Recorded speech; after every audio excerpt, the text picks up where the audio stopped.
मित्रांनो, शालिनी भक्ती सागरमध्ये तुमचे मनपूर्वक स्वागत आहे। श्री अवधूत चिंतन, श्री गुरुदेव दत्त, श्री स्वामी समर्थ। मित्रांनो, स्वामी महाराज तुमच्या सर्व चांगल्या इच्छा लवकरात लवकर पूर्ण करो ही स्वामींच्या चरणी मी प्रार्थना करते आणि आजच्या या देवी भागवत पुराणाला सुरुवात करते। तर मित्रांनो, आपण मागच्या व्हिडिओमध्ये ऐकलं वेदव्यासांची जन्माची कथा आपण ऐकली। वेदव्यास कोण होते आणि ब्राह्मणाच्या शापामुळे अद्रिकेला मुनींना कसा शाप मिळाला, सुताला कोळ्याचा जन्म कसा काय प्राप्त झाला, सत्यवतीचा वृत्तांत कसा काय झाला आणि त्याशिवाय आई गुरु आणि त्यांचे वडील व्यास यांची सर्व कथा मी तुम्हाला मागच्या व्हिडिओमध्ये सांगितली। तरी पण मला अशी आशा आहे की तुम्हाला हे व्यासांचं चरित्र, कुरुवंशांच्या व्यासांचा विस्तार मी तुम्हाला सविस्तरपणे सांगितला तर तुमच्या लक्षात आला असेल की जे शुक होते ते लग्नाला तयार होत नव्हते। त्यांच्या वडिलांनी खूप समजवलं की तू लग्न कर, या संसारात सर्व काही मुक्ती आपण वेद शिष्य जे वेद विद्या आहेत, पुराणं शास्त्र आहेत, फक्त तेच ऐकून आपल्याला मुक्ती नाही मिळत। तर मिथिला राजाकडे जा आणि तिथून तू कशी मुक्ती मिळते, या संसारात राहून सुद्धा आपल्याला मुक्त होतो, या पद्धतीने सर्व काही मी तुम्हाला मागच्या व्हिडिओमध्ये सांगितलं होतं। आणि जो मासोळी आहे त्या मासोळीच्या पोटामध्ये एक मुलगा आणि एक मुलगी होती। तर ती मुलगीच्या अंगाचा सुवास नेहमी मास्याचा येत होता। तर तिथं पराशर ऋषी गेले आणि त्या वसिष्ठांनी तिच्याबरोबर जो संभोग केला त्याच्यातून तिला एक मुलगा तयार झाला। तर त्याचीसुद्धा मी तुम्हाला शंतनूची कथा सांगितली होती। तर आज आपण या व्हिडिओच्या माध्यमाने आता आपण स्कंद दुसऱ्याला आलेलो आहे। एक स्कंद जो पहिला पार्ट होता आपला तो संपलेला आहे। तर आता दुसऱ्या स्कंदामध्ये चालू आहे आपला। तर आता दुसऱ्या स्कंदामधली आपली तिसरी कथा आहे। तर मी ते तुम्हाला सांगत नाही, पण संपूर्ण एका व्हिडिओमध्ये आपण 13 अध्याय 15 अध्याय पूर्ण 1 घंट्याचा व्हिडिओ घेत आहे। तर संपूर्ण माहिती आपल्याला व्यवस्थित कळावी यासाठीच आपण 1 घंट्याची कथा घेत आहोत। जर आपण 3 तासाची कथा घेऊ तर आपलं देवी भागवत पुराण 9 दिवसात संपवेल, पण 3 तास मला सुद्धा एवढा वेळ नाही आणि तुम्हाला पण एवढा ऐकायला वेळ नसणार, कारण घरातली पण बायकांना खूप सारी कामं असतात आणि मी जॉईंट फॅमिलीला असल्यामुळे खूप काही कामं राहतात। त्यामुळे 3 घंटे एवढं लगातार बसून पूर्ण वाचन होणं शक्य नाही, त्यामुळे मी 1-1 घंट्याचीच तुम्हाला कथा करत आहे। तर मित्रांनो, काही जणांच्या कमेंट्स आल्या त्या माझ्या माता भगिनींच्या की ताई आम्हाला 1 ते 13 अध्याय सप्तशतीचे अध्याय पाहिजे। तर आता हे देवी पुराण चालू आहे, तर याच्यात तर मी टाकेलच 1 ते 13 अध्याय, पण जे माझं 3 नंबरचं चॅनल आहे ते लिहून घ्या एका वहीवर, शालिनी भक्ती सागर कथा। शालिनी भक्ती सागर कथा या चॅनलवर 1 ते 13 अध्याय सप्तशृंगीचे, जे कुलदेवीचे, जे स्वामी समर्थचे, ज्या बायका दररोज स्वामी चरित्र वाचतात, या स्वामी समर्थची जी नित्यनेमाने सेवा करतात त्यांना ह्या 9 दिवसात 118 पारायण करायचे असतात। तर मी तो व्हिडिओ 34 मिनिटामध्ये 13 अध्याय वाचून अपलोड करून चुकलेली आहे। तर या चॅनलचं नाव तुम्ही सर्च करा, 1 ते 13 अध्याय सप्तशृंगीचे देवी महात्मे करून टायटल टाकलेलं आहे। चॅनलचं नाव आहे शालिनी भक्ती सागर कथा। तिथं 1 ते 13 अध्याय मिळून जातील। आणि महाकाल के उपाय 1 मिलियन हे चॅनल पण लिहून घ्या। तिथे नवदुर्गाचे शैलपुत्री, पहिली देवी माता, दुसरी ब्रह्मचारिणी, तिसरी चंद्रघंटा, तर यांच्याबद्दल 9 दिवसांच्या 9 माळी कोणत्या आणि पहिल्या दिवशी कोणतं फूल चढतं, पहिल्या दिवशी देवीला कुठलं फूल अर्पण करायचं, कुठला नैवेद्य अर्पण करायचा, कुठली साडी घालायची आणि कुठली व्रतकथा ऐकायची, हे महाकाल के उपाय 1 मिलियनवर चालू आहे। मी अगोदर बी बोलली होती, पण मध्ये आपला व्हिडिओ लॉंग होऊन जातो म्हणून मी वारंवार ही नोटिफिकेशन देत नाही। तर परत मला खूप जणांच्या कमेंट्स आल्या, त्यामुळे मला परत या व्हिडिओमध्ये 5 मिनिटं द्यावे लागले। तर तुम्ही ह्या तिघी चॅनलांचं नाव एका वहीवर लिहून घ्या। तिघी चॅनलां धार्मिक चॅनल आहे की रोजचे काय आपल्याला ऐकायला पाहिजे ते माझं चॅनल आहे. असं विनाकारण काही माही ते मला पण वेळ नाही आहे टाकायला. ज्या नित्य नियमाच्या जे आपल्याला जरुरी आहे तेच मी दररोज टाकत राहते तिघी चॅनलांवर. तर तिघी चॅनल सबस्क्राईब करून घ्या. ऑलवर क्लिक करा. काही जणांना अजून समजत नाही की ऑल काय. सबस्क्राईबच्या बाजूला सबस्क्राईब दाबलं लगेच ऑलचं बटन राहतं. ऑलवर क्लिक करा आणि लाईक करा आणि कमेंट्स करत जा. कमेंट्स केला म्हणजे माझा व्हिडिओ तुमच्यापर्यंत पोहोचत जाईल. म्हणून कळवळीची विनंती करत राहते की कमेंट्स करा, कमेंट्स करा, काहीतरी कमेंट्स करा. तुमच्या गावाचं नाव करा, तुमचं नाव करा, तुम्ही नाहीतर जय माता दी करा. ज्या विषयांवर व्हिडिओ असेल त्यांचंसुद्धा कमेंट्स केली तरी पण चालेल, पण कमेंट्स करत जा म्हणजे व्हिडिओ तुमच्यापर्यंत लवकर पोहोचत जाईल. तर आता आपण आपल्या देवी भागवत पुराणाला सुरुवात करणार आहोत. आता तर अष्टवसूंची कथा व शांतुणीचा जन्म याची कथा आता आपण ऐकणार आहोत. खूप छान हे देवी भागवत पुराण आहे. संपूर्ण देवी पुराण खूपच छान आहे. मी संपूर्ण पाहिलं, मला तर खूप खूप आवडलं. ज्यांच्या जन्मी खूप काही जन्मांचं पदरी पुण्य असतं त्यांनाच हे पुराण ऐकायला मिळतं. सहजासहजी हे पुराणं कोणालाच ऐकायला मिळत नाही. आणि माझी अशी इच्छा आहे की आपण संपूर्ण 18 पुराणांचे श्रवण करून घेऊया. एक एक एक एक करून आपण जर 18 पुराणांचे श्रवण 2 वर्षात सुद्धा केले तरी आपले मस्त छान 18 पुराणं श्रवण होतील आणि आपल्या जीवनाचे सार्थक होऊन जाईल. आपल्याला मुक्ती मिळेल. या जीवन मरण्याच्या फेऱ्यामधून आपल्याला मुक्ती मिळेल. आपल्याला हा जन्मामध्ये परत यावं नाही लागणार. या मनुष्य जीवनामध्ये खूप स्ट्रगल आहे, खूप मेहनत आहे, खूप काही झटपटत करत राहावं लागतं आणि कर्मगतीच्या फेऱ्यांमध्ये आपल्याला यांच्यातच गुंतावं लागतं. म्हणून आपल्याला मोह सर्व त्याग करून आपल्याला मोक्षाची प्राप्ती करून घ्यायची. तर मोक्ष हा सर्वात चांगला उपाय आहे मित्रांनो. जर तुम्हाला जे वाटेल ते मागू शकतात, पण माझं सांगायचं काम आहे की मोक्ष हा जीवनाचा सर्वात चांगला पर्याय आहे. तर आपण सर्व 18 पुराणं श्रवण करून आपले कान तृप्त करून घ्यायचे, आपल्या आत्म्याला पवित्र करून घ्यायचे. जर आपले श्रवण गीता वगैरे सर्व पुराणं जर आपण वारंवार श्रवण करत राहिले तर आपला आत्मा पवित्र होऊन जातो. तर आता आपण कथेला सुरुवात करूया. श्री गणेशाय नमो नमः.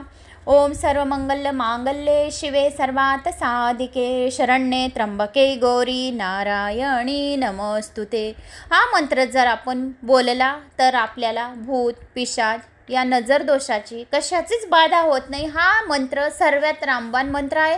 घरात आता नवरात्री चालू आहे तर दररोज 108 वेळा पण आपण कुलदेवतेसाठी बोलला तरी पण छान आहे. आणि कुलदेवी ज्यांना खूप जणांच्या कमेंट्स पण येतात की आम्हाला कुलदेवत माहीत नाही ताई, तर कशी पूजा करायची.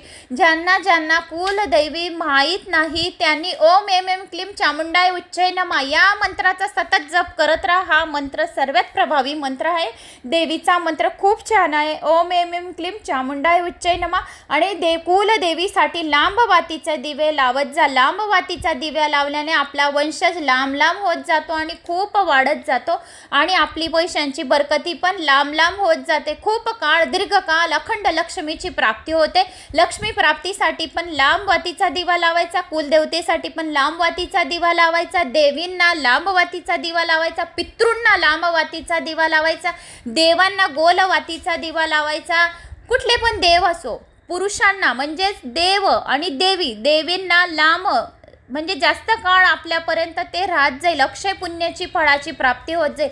जे पण आपण कार्य करू ते अक्षय पुण्य फळाची प्राप्ती होईल. कधी न संपणारे अक्षय याचा अर्थ कधी न संपणारे हे पुण्य, याला अक्षय असे म्हणतात. तर आता अष्टवसूंची कथाला सुरुवात करूया. जय माताजी. सुताने सांगितलेल्या सर्व घटना ऐकल्यानंतर सर्व ऋषी त्याला म्हणाले, सुता, तू सांगितलेली सत्यवती पुत्र तेजस्वी व्यासांची जन्मकहाणी आम्ही संपूर्ण ऐकली. तथापि अजूनही आमच्या मनामध्ये काही शंका शिल्लक आहेत. तू सांगितलेस की व्यासांची आई सत्यवती होती, मग शंतनूशी तिचा संबंध कसा आला? एका कोळ्याच्या मुलीला शंतनूसारख्या कुरवंशातील राजाने कशी काय पसंत केली? शंतनूची पहिली बायको कोण होती? भीष्मवसूंचा अंश कसा?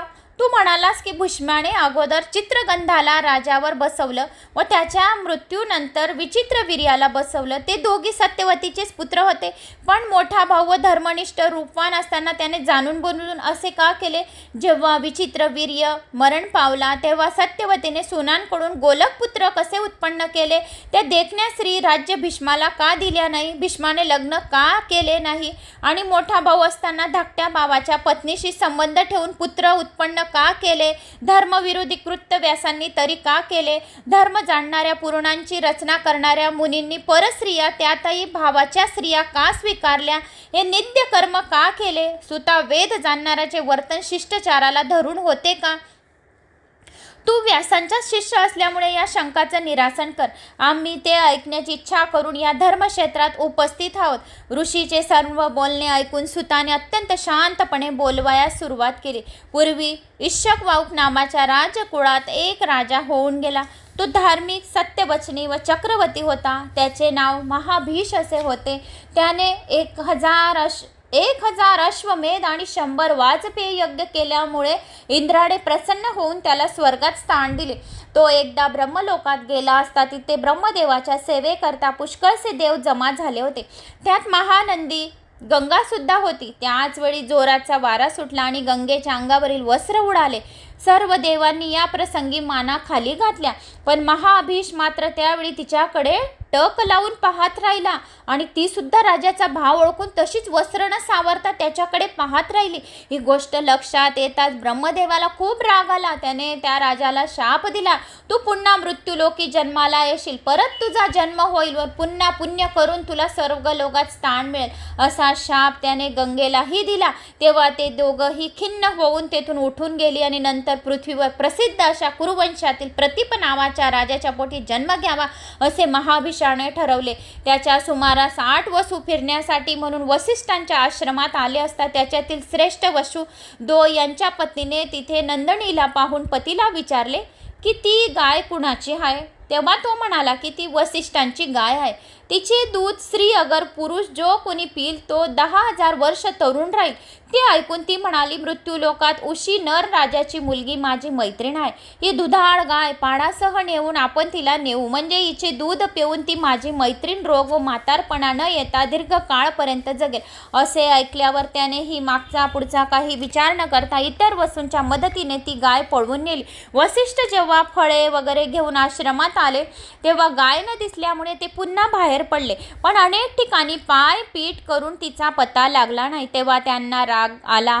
मग त्यांनी मन स्थिर करून शोध केला. तेव्हा त्या वसूंनी गायीला पळवल्याचे त्यांना समजले. त्याच वेळी त्यांनी शाप दिला की माझा अपमान करून गाय पळवून नेली म्हणून हे 8ही जण पृथ्वीवर मनुष्य जन्म घेतील. वसिष्ठांचा शाप समजता सर्वजण दुःखी झाले. परंतु वसिष्ठापाशी आले.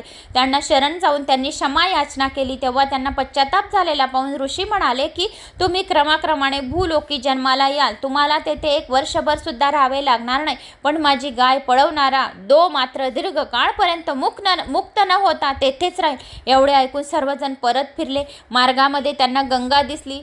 तिला त्यांनी नमस्कार केला व विनवले, हे देवी, नित्य अमृत पिणारे आम्ही मानवी स्त्रीच्या पोटात कसे बरे राहणार?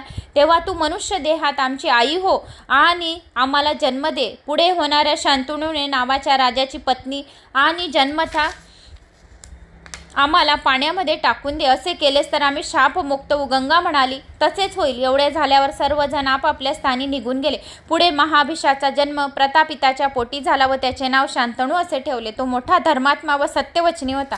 एक समयी प्रतीप राजा गंगेच्या काठावर सूर्याची स्तुती करीत होता. त्यावेळी समोरच्या पाण्यामधून एक देखणी व तेजस्वी स्त्री निघून राजाच्या उजव्या मांडीवर येऊन बसली. तिला राजाने आश्चर्याने विचारले की अशा तऱ्हेने मांडीवर येऊन बसण्याचे काय कारण? तेव्हा ती तरुणी म्हणाली, मी तुझ्यावर मोहित झाली आहे, तेव्हा माझा स्वीकार कर. राजा बोलला, मी कामच्छेने परस्त्रीचा कधीही उपभोग घेणारा नव्हे आणि शिवाय तू माझ्या उजव्या मांडीवर बसलीस तर ती जागा मुलगे व सुना यांच्यासाठी असते. तेव्हा तू माझी सून होऊ शकशील. एवढे ऐकून ठीक आहे तसेच हो असे बोलून ती स्त्री पाण्यात शिरून दिसेनाशी झाली. राजाही विचारामध्ये मग्न होऊन घरी गेला. पुढे शांतनू जेव्हा वयात आला तेव्हा प्रतिपाने ही सर्व घटना त्याला सांगितली. असे सांगितले की जर ती गंगा किनारी तुला भेटली तर तू तिच्या इच्छेनुसार तिचा पत्नी म्हणून स्वीकार कर, पण तिच्या गावाबद्दल कोणतीही चौकशी करू नकोस, म्हणजे सुखी होशील. पुढे योग्य काळी त्यांच्या स्वाधीन राज्य करून तो प्रतीप राजा वनात गेला. तिथे परंबिका देवीची पूजा करत तपस्या करीत बसला. आयुष्याच्या शेवटी देह त्याग करून स्वतःच्या तेजोबलाने तो स्वर्गात गेला. राजा शंतनूने धर्मानुसार राज्य कारभार चालवला, सांभाळण्यास सुरुवात केली. शंतनू व गंगा यांची भेट अष्टवसूंचा वृत्तांत.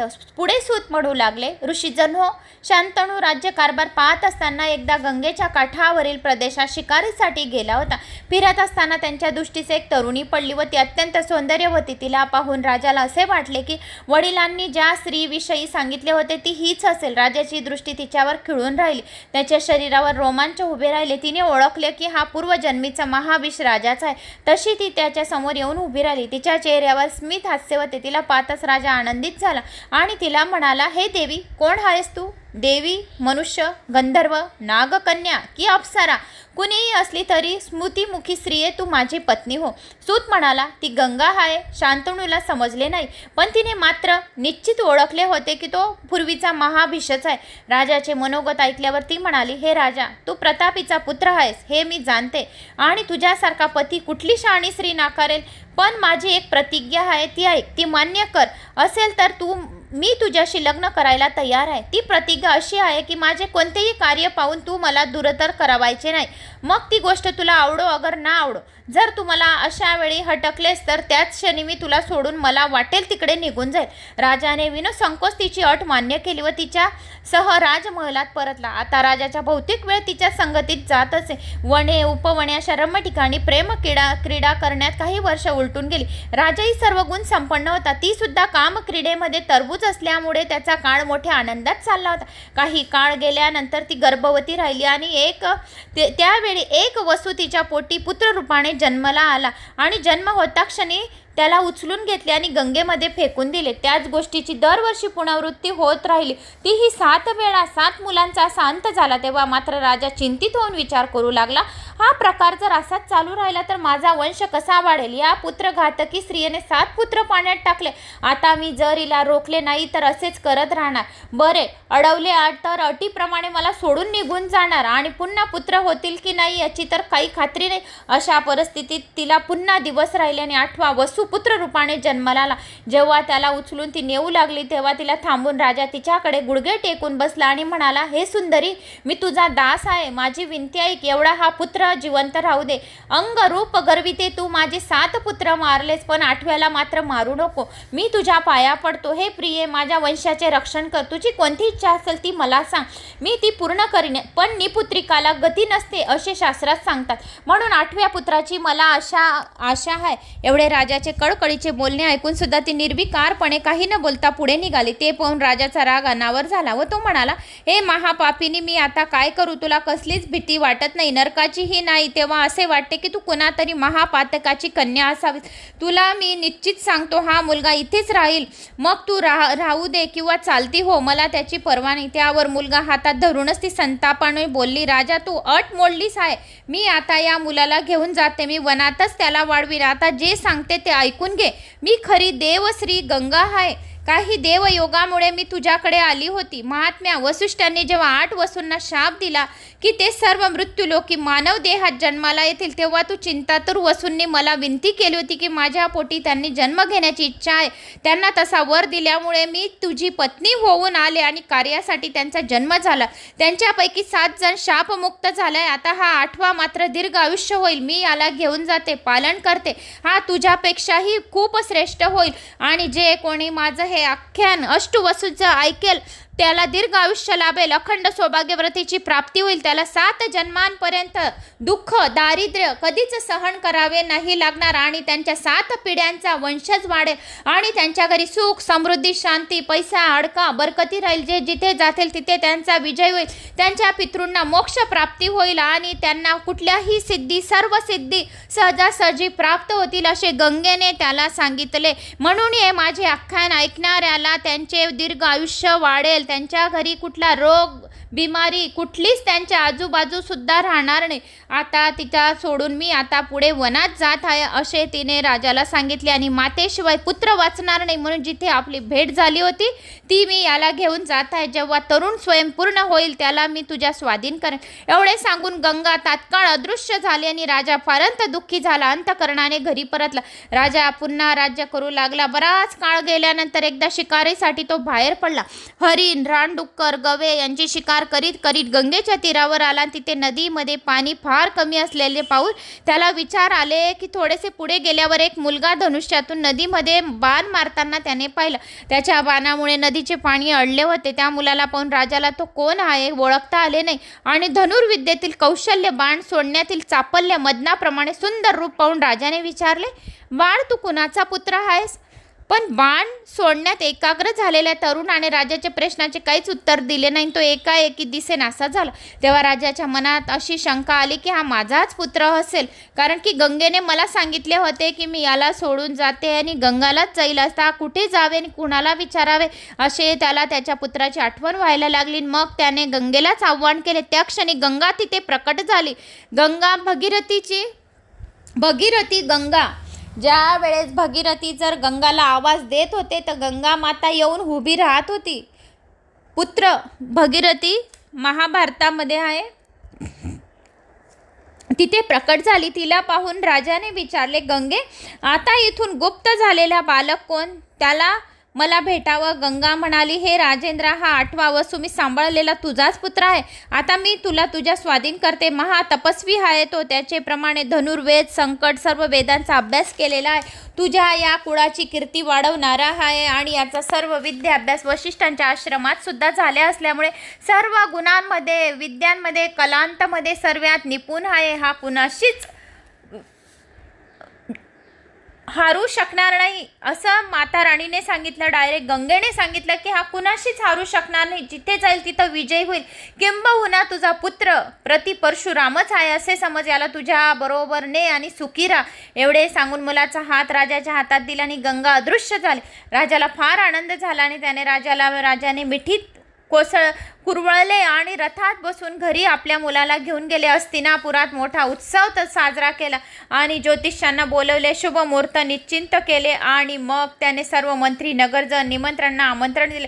मोठ्या थाटामाटाने गंगापुत्राला युवराज अभिषेक केला आणि राजा मोठ्या सुखाने राहू लागला. हळूहळू गंगेची आठवण विसरला आणि सूत म्हणाले, गंगेची मानवी शरीरातील अवतरण वसूंना मिळालेला शाप आणि गंगेची कथा होती ती मी तुम्हाला श्रद्धापूर्वक सांगितली. जो कोणी ही गंगाची कथा फक्त ऐकेल, थोडंसं बी श्रवण करेल, ते पापमुक्त होतील. ऐकणाऱ्यांना 7 पिढ्यांपर्यंत पाप लागणार नाही याची मुळीच शंका नाही. ही कथा मी जशीच्या तशी व्यासांकडून ऐकली होती आणि ती तुम्हाला सांगितली.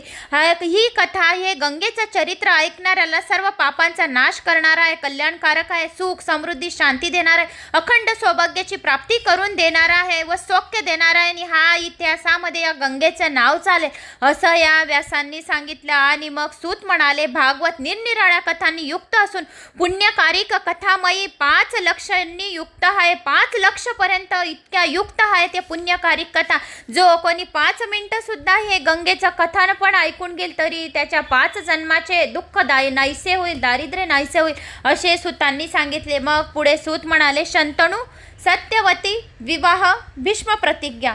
ऋषींनी विचारले, हे लोमहर्षणा, तुझ्याकडे आम्हाला वसू आणि गंगेचे यांच्या जन्मांचे वृत्त समजले, तरी पण धर्मविशारदा आता ही व्यासाची आई सत्यवती योजनगंधा होती, ती शांतनूला कशी प्राप्त झाली आता ती मला सांगा आणि आम्हाला सविस्तर सांगा की एका कोळ्याच्या मुलीला त्या राजाने कशी काय पसंत केली होती. तेव्हा सूत सांगू लागले, शांतनूला शिकार करण्याची आवड असल्यामुळे तो भीष्म पितामह नेहमी शिकारीसाठी जात होता. असे आज एकदा शिकारीच्या मागे लागून यमुनेच्या तीरावरील अरण्यात आला आणि तिथे त्याला वेगळ्याच जातीचा सुगंध येऊ लागला. तो सुगंध त्याला अपरिचित वाटला आणि कोणत्याच फुलासारखा नव्हता. म्हणून शांतनूने त्या सुगंधाचे उगमस्थान शोधण्याकरता अरण्यात फिरू लागला. वाराच्या अनुरोधाने तपास करीत असता एका सौंदर्यवती रमणी दिसली. तिचे साज शृंगार केलेला होता, पण तिच्या अंगावरील वस्त्र मात्र मळकट होते. तेव्हा ते कमनीय बाधांच्या तरुणाला पाहताच राजाच्या लक्षात आले की दिव्य सुगंध त्या तरुणीच्या देहाला येत होता. अलौकिक रूप होता. सुगंध अनुभव राजा विस्मयचकित झाला आणि विचारमग्न झाला. त्याला प्रश्न पडला की ही तरुणी मानवी आहे कुणी, की गंधर्व आहे, की नागकन्या आहे, की अप्सरा आहे. पण तिला पाहून तो कामातूर मात्र झाला आणि एकदा त्याच्या मनात विचार आला की ही गंगा असेल का. अखेर त्याने धैर्य धरून तिला विचारले, हे प्रिये, तू कोण आहेस, कुणाची मुलगी आहेस, हे निर्जन जागी कशासाठी थांबली आहेस, इकडे का फिरत आहेस, एकटी का इथे फिरत आहेस, विवाहित आहेस की अविवाहित आहे, चारू लोचनी आहे की आकर्षिक आहेत, असे तिला खूप प्रश्न विचारले. आणि मग तू माझ्या मनाला कामेच्छा जागृत केली असं सांगून त्याने तिला सांगितले, तरी तुझी इच्छा असल्यास स्वतःबद्दलची माहिती सांग. राजाचे बोलणे ऐकून तिने गालातच गालात हास्य केले व म्हणाली, मी पित्याच्या घरी असलेली कोळ्याची मुलगी आहे. मी या नदीत नौका चालवण्याचे काम करते, कारण यावेळी माझे वडील घराकडे गेलेले आहेत. एवढे सांगून ती गप्प राहिली. राजा तिला म्हणाला, मी कुरुवंशातील शांतनू राजा आहे. मला धर्मपत्नी नसल्यामुळे मी तुला लग्नाची मागणी घालतो. त्यामुळे तुझ्या तारुण्याचे सार्थक होईल. मी सदैव तुझ्या आज्ञेत राहीन, कारण मला ही कामवासना आता आवरेनाशी झाली आहे. माझी प्रथम पत्नी मला सोडून गेल्यानंतर पुन्हा मी लग्न केलेच नाही, पण तुला सर्वांग सुंदर अशी पाहिल्यापासून माझे मन तुझ्यातच गुंतले आहे. राजाचे गोड बोलणे ऐकून संतुष्ट झालेली तरुणी राजाला म्हणाली, हे राजा, तू जे सांगितलेस त्याच्यावर मी विश्वास ठेवते, परंतु स्वतंत्र नसल्यामुळे तू माझ्या पित्याची भेट घे. मी कोळ्याची मुलगी असून तरी कुलीन आहे, स्वरोचारिणी नाही. तरी या गोष्टीला संमती देतील तर मी तुझ्याशी विवाह करायला तयार आहे. तुलाच फक्त कामवासना दुःख देते असे नाही, माझ्यासारख्या नवतरुणीला तर जास्तच दुःख करते, परंतु धीराने कुळाच्या मर्यादाने रक्षण केले पाहिजे. हे ऐकून कामातूर झालेला शांतनू तसाच थेट तिच्या घरी गेला. राजाला आपल्या घरी येताना पाहून तो दाशरथ चकितच झाला. त्याने हात जोडून राजाचे स्वागत केले. नम्रपणे बोलला, महाराज, आमच्यासारख्या चाकराच्या घरी येऊन आपण मला कृतार्थ केले आहे, तरी ज्यासाठी आपण स्वतः उठून आलात त्या गोष्टीची आज्ञा करावी. राजा म्हणाला, हे निष्पापा, मी तुझ्या मुलीला धर्मपत्नी स्वीकार करायला तयार आहे. तिला मागणी घालण्याकरता इथे आलो आहे. अर्थात विवाहाला तुझी संमती असेल तर मी तिच्याशी लग्न करतो. दास म्हणाला, माझ्या कन्यारत्नाचा स्वीकार करण्याची तुझ्या इच्छा असेल, पण मी तुला सुयोग्य अशा ठिकाणीच देईन, नाहीतर देणार नाही. हिच्याशी लग्न करायचे असेल तर हिला होणाऱ्या मुलालाच तुझ्या पश्चात राजसिंहासन मिळाले पाहिजे. दुसऱ्या पुत्राला राजा होता कामा नये. दुसऱ्या पुत्राला राजा होता येणार नाही. तू जर दुसरा अजून कोणी एखाद्या मुलीशी लग्न केले आणि दुसरी राणी जर केली, तू जर तिच्या मुलाला जर तू राजा बनवलंस तर ते मी सहन करून घेणार नाही. माझ्याच मुलीच्या पुत्राला तुला राजा करावा लागेल. हे ऐकल्यावर राजा चिंतातुर होऊन उलट पावली तसाच मागे फिरला व घरी आला. स्नान केले, भोजन केले, काही न करता तो पडून राहिला. त्याला काळजीमुळे झोपसुद्धा लागली नाही. अशी त्याची अवस्था भीष्माच्या ध्यानी आली. तो राजापाशी परत गेला. तो म्हणाला, महाराज, कुणा बलवान शत्रूची चिंता असल्यास सांगा, मी त्याला तुमच्या चरणापाशी घेऊन येतो. कारण पित्याच्या दुःखाचा जो नाश करणार नाही तो पुत्र जन्मनो काय कामाचा. तो पुत्र नव्हे तर पूर्वजन्मीचा घेणे करीच होय, यात शंका नाही. पित्याच्या आज्ञेवरून दशरथ नंदन राम राजाचा त्याग करून पत्नी भावासह वनात चित्रकूट पर्वतावर जाऊन राहिला. त्याचप्रमाणे हरिश्चंद्राचा पुत्र रोहित याने स्वतःलाच वडिलांसाठी विकले आणि ब्राह्मणाच्या घरी चाकर होऊन राहिला. तसेच अजिर्तगताने आपला शूनशेप याला विकून टाकला. नंतर त्याने विश्वामित्रांनी त्याने सोडला. यापेक्षा विशेष वडिलांच्या आज्ञेवरून परशुरामाने स्वतःच्या जन्मदात्या आईचा चिरछेद केला. त्याने गुरुच्या आज्ञा पुढे योग्य अयोग्य याचा जरासुद्धा विचार केला नाही. पिताजी, माझा देह हा तुमचाच आहे. जरी मी काही करू शकलो नसलो तरीही मला काय केले पाहिजे त्यासाठी आज्ञा करा. मी असताना तुम्ही दुःखी का होता आहे ते मला सांगा. अशी दुःखी होता कामा नये. मी त्यासाठी अशक्य ते शक्य करीन. जो पुत्र पित्याची इच्छा करू शकत नाही असूनही करत नसेल तर तो पुत्राचा धिक्कार आहे. पित्याच्या काळजीचे निवारण न करणारा पुत्र जन्मून तरी काय उपयोग. तुमचं दुःखाचं कारण सांगा, असं तो मुलगा राजाला बोलत होता वारंवार. तर सूत म्हणाले, मुलाचे बोलणे ऐकून शांतनू मनात लज्जित झाला, पण उघडेपणाने तो बोलला, अरे पुत्रा, तू माझा एकुलता एक मुलगा आहेस आणि बलाढ्य, शूर, स्वाभिमानी तसेच रणचतुर आहेस. एकच पुत्र जर भविष्यामध्ये युद्धात कामी आला तर मी निराधार होईन. हीच एक मोठी चिंता आहे. बस, याशिवाय आणखी कोणतीच चिंता मला वाटत नाही. एवढे ऐकून भीष्म मंत्र्याकडे जाऊन त्यांनी म्हणाला की माझे वडील संकोचमुळे मला चिंतेचे खरेखुरे कारण सांगत नाहीत, पण आपणच त्याच्याकडे जाऊन ते कारण जाणून घेऊया असं त्या मुलाला वाटले. मला खरे काय ते सांगा अगोदर. तुम्ही असे दुःखी का आहेत ते अगोदर सांगा. मी तुमची सर्व इच्छा पूर्ण करेन. म्हणून मी त्याची इच्छा पूर्ण करेन असा तो मुलगा तो राजाला बोलू लागला. तेव्हा सर्व मंत्री राजापाशी गेले. त्यांच्या काळजीचे कारण विचारू लागले. भीष्माला सांगितले की ते असे का दुःखामध्ये आहे. त्यावर भीष्माने बराच विचार केला आणि मंत्र्यासह तो यमुनाकाठी दाश राजाच्या कोळ्याच्या घरी गेला. तिथे तो उभयतामध्ये खालीलप्रमाणे संभाषण त्यांचे झाले. भीष्म म्हणाला, हे दाशराज, मी पित्याकरता तुझ्या मुलीला मागणी घालण्यासाठी आलेलो आहे. अर्थात ती माझी माता असेल व मी तिचा दास असेन. तेव्हा कोळी म्हणाले, हे राजपुत्रा, त्याऐवजी पत्नी म्हणूनच तूच तिचा स्वीकार कर, कारण तू युवराज असल्यामुळे जरी ही तुझी आई झाली तरी तिचा पुत्र कधीही राजा होऊ शकणार नाही. भीष्म म्हणाला, अरे, जरी तुझे म्हणणे असले तरी मी म्हणेन की राजाचे मन हिच्यावर बसले असल्यामुळे माझी माताच व्हायला हवे. मी हिला पत्नी करायला तयार नाही. माझ्या वडिलांनी हिला पसंत केलेले आहे. तुला मी वचन देतो की कधीही राजाचा स्वीकार करणार नाही, संपूर्ण राज्याचा स्वीकार करणार नाही.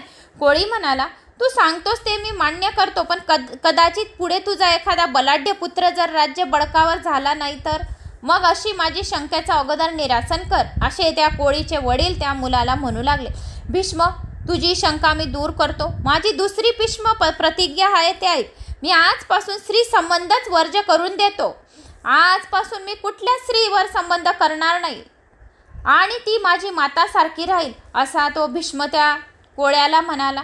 हे भीष्म, कठोर असे व्रत आतापासून घेऊ नको. एवढे वचन मिळाल्यानंतर त्या दास राजा कोळ्याने सत्यवतीचा विवाह राजाशी लावून दिला आणि तिच्या पोटी यापूर्वीच व्यासांचा जन्म झालेला होता. ही गोष्ट मात्र राजा शांतनूला कधीही कळली नाही. कौरव आणि पांडव यांची जन्माची कथा सुताने पुढे सांगवयास सुरुवात केली. अशा प्रकारे सत्यवतीचा विवाह शांतनूबरोबर झाला. शांतनूपासून तिला 2 मुलगे झाली. एकाचे नाव चित्रगंध, दुसऱ्याचे नाव विचित्रवीर्य. दोघेही निपुत्रिक अवस्थेत मरण पावले. त्यामुळे विचित्रवीर्याच्या दोन्ही स्त्रियांनी सत्यवतीच्या आज्ञाप्रमाणे व्यासांकडून 2 पुत्र जन्माला घातले. त्यापैकी धृतराष्ट्र हा जन्मांध निपजला, कारण संगमांग करता वेळी अंबिकेने व्यासाचे तेज सहन न करल्यामुळे त्यांचे डोळे मिटून गेले होते. आणि दुसरा पांढऱ्या वर्णाचा झाला, कारण अंबिकेला व्यासाच्या तेजामुळे पांढरी पटपटीत पडली होती. तिसऱ्या वेळेला अंबिलिकाला आपल्या दासाला पाठवले व संगमामध्ये करताना निष्णात असल्यामुळे तिला एक पुत्र झाला आणि त्यांचे नाव विदुर असे होते. यमधर्माच्या अंशाने उत्पन्न झालेला होता म्हणून सत्यवचनी होता. असे आंधळेपणामुळे धृतराष्ट्र राज्यावर बसण्यासाठी अयोग्य म्हणून मंत्र्यांनी कनिष्ठ असला तरी पांडूलाच राज्यावर बसवले. विदुराची मंत्रिपदावर योजना केली. धृतराष्ट्राला 2 बायका होत्या. त्यांची नावं गांधारी व सोंबली अशी होती. त्यापैकी सोंबली ही गृहकृत्य निपुण होती. पांडूला 2 बायका होत्या. त्यापैकी एक शूरसेनाची मुलगी कुंती आणि दुसरी मद्र देशाच्या राजाची मुलगी माद्री. धृतराष्ट्रापासून गांधारीला 100 मुलगे झाले आणि सोबलीला एकच मुलगा झाला. त्यांचे नाव युयुत्स असे ठेवण्यात आले. कुंतीला कुमारी असताना सूर्यापासून एक मुलगा झाला होता. त्यावेळी ती वडिलांच्या घरी होती. पांडूबरोबर तिचा विवाह नंतर झाला. पण सुताला मध्येच थांबून ऋषींनी विचारले, सुता, ही गोष्ट खरोखर मोठी चमत्कारिक आहे. आधी पुत्र झाला, मग विवाह झाला आणि मग कौमार्यावस्था सूर्याशी संबंध आला, असा कसं काय? पण तिचे कौमार्य टिकून कसे काय राहिले? तसेच पांडूने तिचा स्वीकार का केला? त्याच्या पाठीमागची कारणे आम्हाला खुलासवर सांगा, असे म्हणाले. खूप छान कथा आहे ही. जर तुम्ही रामायण महाभारत ऐकलं असेल तर ही सर्व कथा तुमच्या लगेच समजमध्ये येईल, लवकरात लवकर समजमध्ये येईल. मी तर खूप वेळा ऐकली आहे, वाचली आहे, बघितली आहे, पण तुम्ही बी हळूवार आणि व्यवस्थित नीटपणे ऐकून सर्व कथा समजण्याचा प्रयत्न करावा आणि घरात आपल्या मुलांना त्यांना सांगण्याचा प्रयत्न करावा, म्हणजे आपले सनातन धर्म पुढे चालूच राहील. छोट्या छोट्या कथा झोपताना मुलांना सांगायच्या, म्हणजे त्यांच्या लवकर लक्षात राहते. तर आता कुंतीला कुमारी असताना सूर्यापासून एक मुलगा झाला होता. त्यावेळी वडिलांच्या घरी असताना पांडूबरोबर तिचा विवाह नंतर झाला.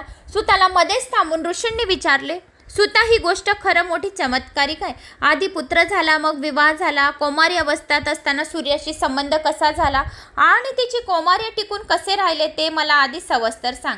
त्यामागची सर्व कहाणी मला सांग. तेव्हा सूत म्हणाले, जेव्हा शूरसेनाची मुलगी तानी होती तेव्हा कुंती भोज राजाने तिला मागून घेतली. त्याने तिला स्वतःची मुलगीच मानले होते. तिला नंतर राजाने अग्निशाळेच्या व्यवस्थेवर नियुक्त केली आणि एकदा दुर्वासा मुनी तेथे येऊन 4 महिने राहिले. तेव्हा कुंतीने केलेल्या सेवेने संतुष्ट झालेल्या मुनीने तिला एक दिव्य मंत्र देऊन सांगितले व त्या मंत्राच्या प्रभावाने कोणतेही देवता प्रकट होऊन मनोकामना पूर्ण करतील. कुंतीच्या मनात मंत्राची प्रचिती पाहावी असा विचार आला, पण कोणत्या देवाला बोलवायचं हे निश्चित ठरेना. त्याच वेळी समोर पूर्वीकडे सूर्य उगवत असलेला तिला दिसला. तिने मंत्र म्हणून सूर्याचेच आव्हान केले आणि आपल्या तेजोमंडलातून बाहेर पडून सूर्य मनुष्य रूपाने त्या क्षणी तिच्या पुढे येऊन उभा राहिला. त्याला येताना पाहून ती आश्चर्याने दृढमूढ झाली. तिला कंप सुटला, तिला घाम सुटला, खूप अशी घाबरत थरथर कापू लागली. त्याच वेळी तिला मासिक धर्म प्राप्त झाला आणि ती नम्रपणे हात जोडून त्याला म्हणाली, महाराज, आपल्या दर्शनामुळे मला अत्यंत आनंद झाला आहे, तरी आपण आपल्या स्थानी परतून जावे. तेव्हा सूर्य म्हणाला, हे कुंती, तू मला मंत्रप्रयोगाने का बोलवलंस आणि बोलवून आता मी आल्यावर माझा स्वीकार का करत नाही?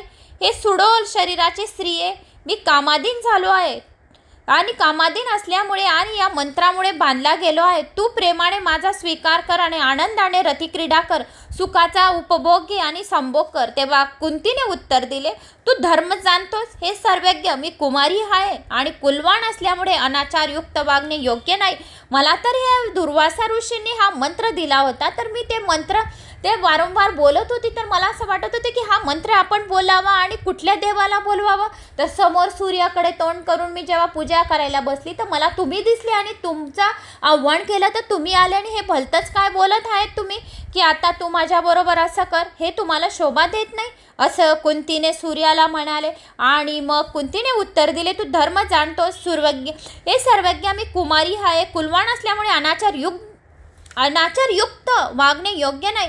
तेव्हा प्रणाम करून विनंती करते, माझ्यावर कृपा करा आणि तुम्ही परत जा, असं काही भलतं बोलू नका, असे कुंतीने सूर्याला सांगितले. सूर्य म्हणाला, इथून आता मला हात हलवीत जाता येणार नाही, पण ते मला फार शरमेचे आहे. तसेच सर्व देवही माझी अपकीर्ती समजतील.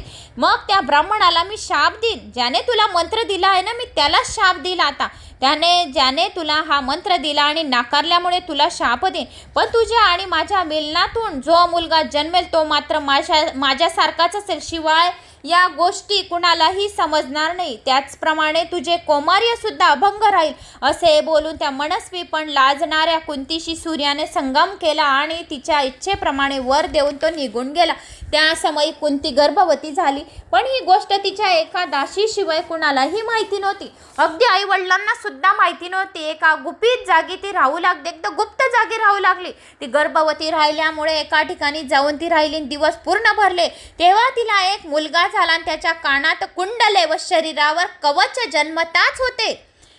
कर्णाच्या शरीरावर जन्मता काय होतं? कानात कुंडले आणि त्याच्या पूर्ण शरीरावर जो आपला छातीपासून पाठीपर्यंतचा भाग राहतो पूर्ण त्याचा कशाचा होता? पुढे येईल ही कथा.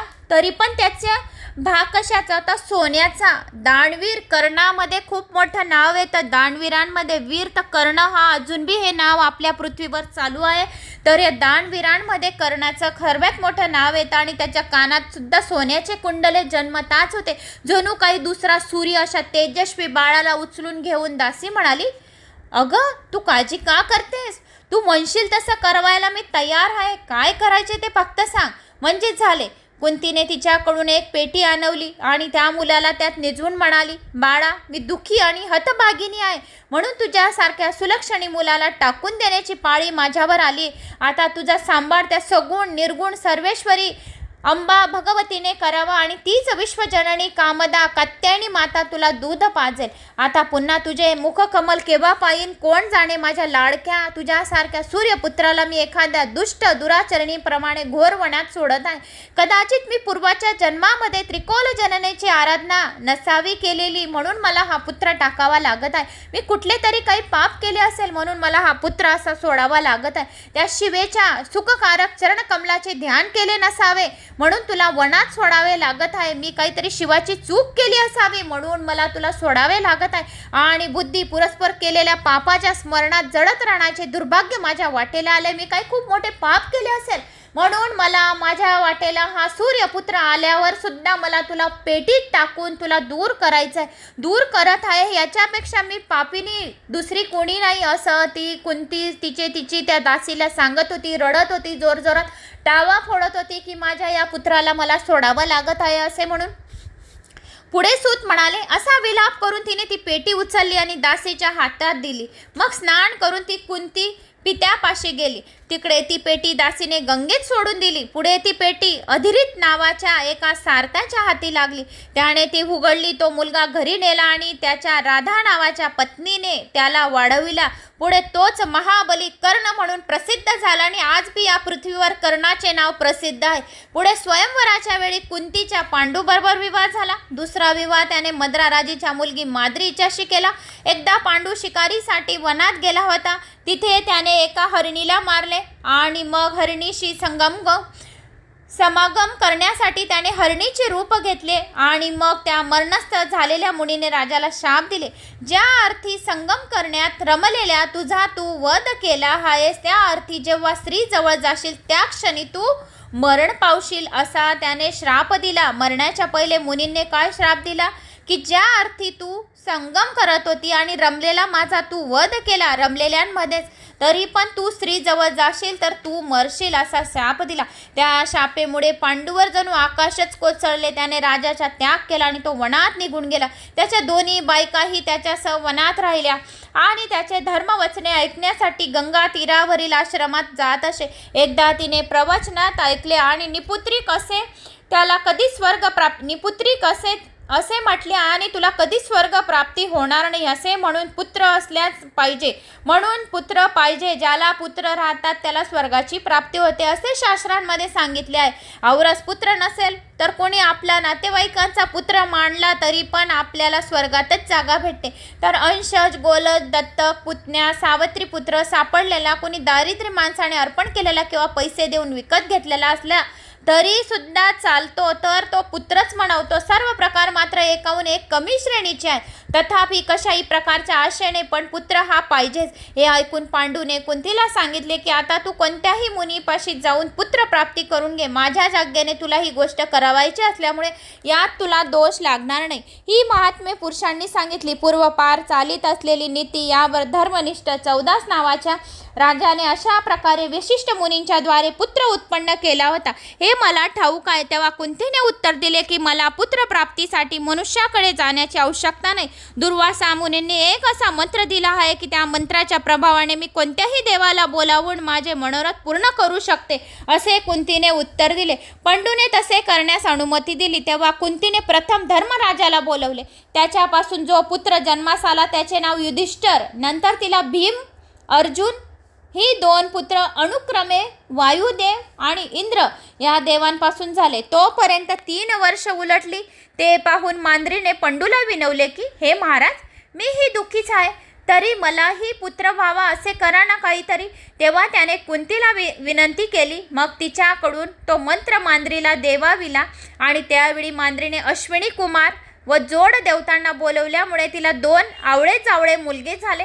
त्यांची नावं नकुल व सहदेव अशी ठेवली. अशा प्रकारे पंडूच्या दोन्ही बायकांना 5 वर्षात 5 मुलगे झाले. नंतर एकदा अशी गोष्ट घडली की मांद्रीसह एकांतात असताना पांडू कामवासनेने व्याकुळ झाला. त्याने तिला जवळ ओढण्याचा प्रयत्न केला. तेव्हा त्याने शापभयाने त्याला परावृत करण्याची खटपट केली. पण दुर्दैवाचा जोर जास्त असल्यामुळे त्याने तिचे ऐकले नाही आणि त्याचा परिणाम म्हणून संगममध्ये मग्न असतानाच तो राजा मृत्यू पावला. कारण की त्याला ऋषींनी श्राप दिला होता.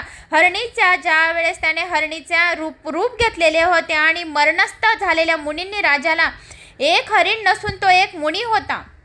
ज्या वेळेस हरिण आणि हरणीचा ज्या वेळेस संबंध चालू होता, संभोग चालू असतानाच या मुनींनी त्या हरणीला मारून टाकले आणि तो मुनी होता. त्याच वेळेस त्या मुनींनी श्राप दिला होता या राजाला की तू ज्या वेळेस स्त्री जवळ जाशील त्या क्षणी तू मरण पावशील, असा या राजाला श्राप दिल्यामुळे तो राजा दुर्दैवामुळे त्या स्त्री जवळ गेला आणि तो मृत्यू पावला. स्त्री संगम करत असतानाच तो मृत्यू पावला. मग कुंती, मांद्री, बालकांना पराक्रष्टाचे दुःख झाले.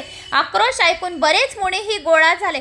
पुढे रीतिरिवाजानुसार त्यांचे दहन करत्यावेळी आपले पुत्र मांद्रीने कुंतीच्या ओटीत घातले. ती सती गेली. नंतर कुंती आपल्या 5 पुत्रांसमेत हस्तिनापुरामध्ये आली आणि भीष्म, विदुर, काही प्रतिष्ठित नागरिकांना घेऊन त्यांच्या स्वागतासाठी आले.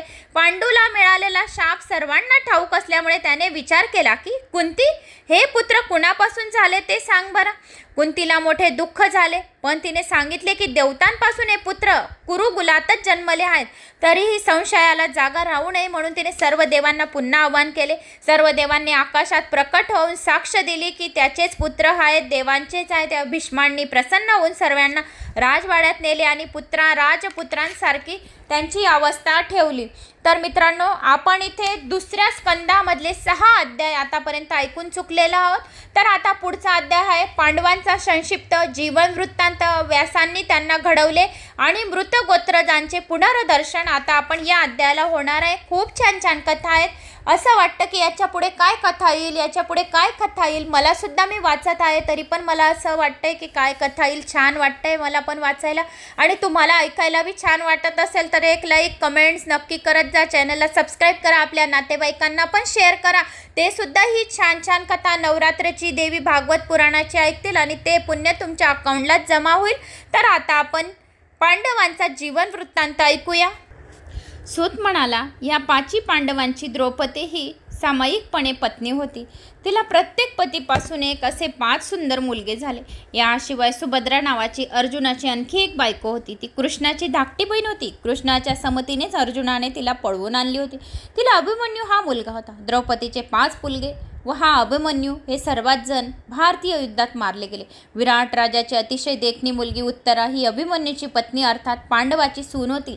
ती गर्भवती असत्यावेळी तिच्या गर्भावर द्रोणाचा मुलगा अश्वत्थामा याने अश्रप्रहार केल्यामुळे मृत पुत्र जन्माला आला होता. तेव्हा त्या भाचे सुनेचा तो मुलगा आपल्या अद्भुत शक्तीने कृष्णाने जिवंत केला. वंश नष्टच होण्याच्या वेळी जन्मला असल्यामुळे त्याचे नाव परीक्षित असे ठेवले.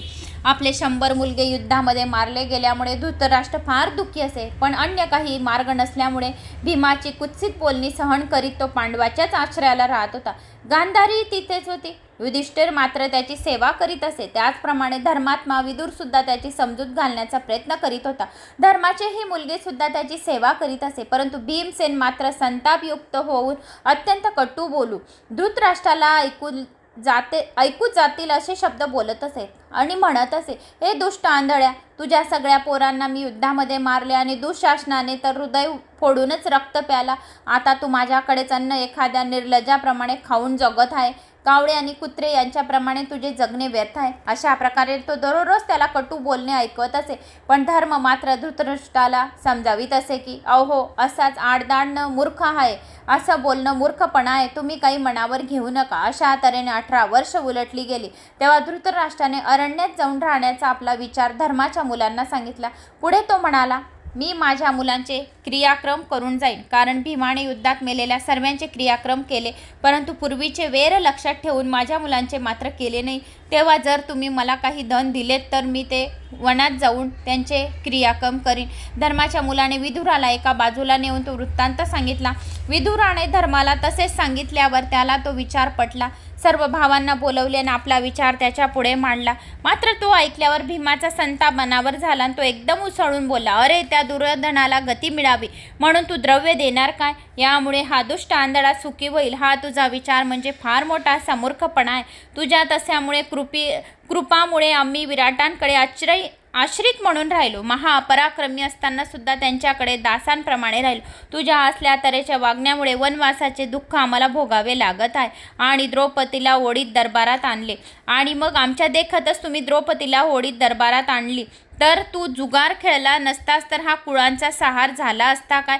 जरासंधासारख्याचा वध करणारा मी हातात झारा पळी मिरवीत स्वयंपाकी झालो असतो का? यापेक्षा ही वाईट गत अर्जुनाची झाली.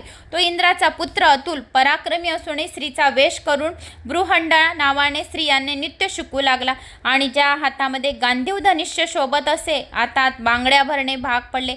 यापेक्षा पुरुषांसाठी दुसरे मोठे दुःख नसेल. डोक्यामध्ये वेणी डोळ्यात काजळ घातलेल्या अर्जुनाला पाहून जे मला दुःख झाले ते नष्ट होण्यासाठी तलवारीने धृतराष्ट्राचे शिरच मला छाटावे लागले. मी पूर्वी कुणालाही न विचारता आम्हाला जाळून मारण्याचा प्रयत्न करणाऱ्या पुरोचलनाचा आगीमध्ये टाकला आणि सर्व कीचकही मारून टाकले.